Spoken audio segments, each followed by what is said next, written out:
My name's Annalisa Dodds. I'm the Labour Member of the European Parliament for the South East of England. I'm very pleased to have here with me today, as well as my rather wriggly daughter, Professor David Little from the University of Stirling. He's come to the European Parliament because it has a twinning system between MEPs like me and scientists like him, and he's an expert in the area of aquaculture. Could you tell us a bit more about what that means? Aquaculture is farming in water. Right. It's plants, it's animals, it's the fish and shrimp that we increasingly buy in our shops. Right, oh well, thank you. That was a great definition for us. Nice quick one. We've been talking a lot about the research that David has been undertaking, much of it actually funded by the European Union.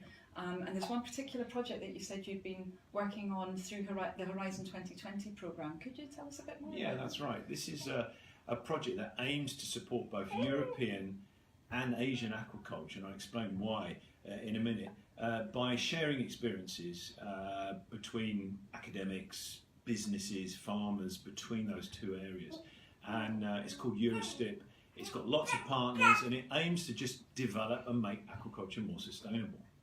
Right, because I remember you saying to me that actually a lot of the fish and shellfish that we eat, that we might buy in the supermarket, is actually produced in Asia. That's what people are wanting, and so as you said, making sure it's sustainably produced is very important. That's right. I mean, increasingly we eat farmed fish and shellfish, but more of that is grown in countries in the Asia Pacific, and we're reliant on that here in Europe. If we want to carry on eating fish and shrimp, we're going to be reliant on buying from them and eating it here in Europe.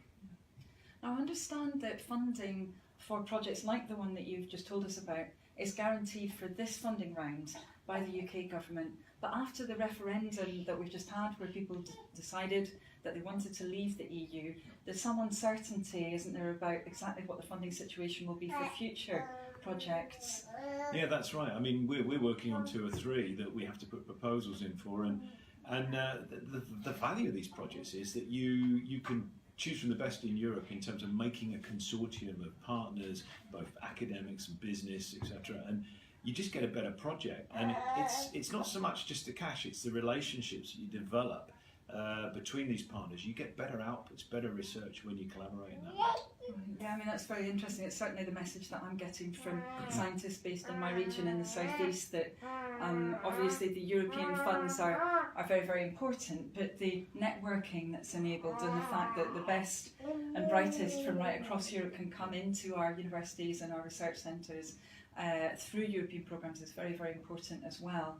I have to say, so far I've really been calling for the UK government not just to guarantee funding for this round, but to really work very hard to make sure that funding continues.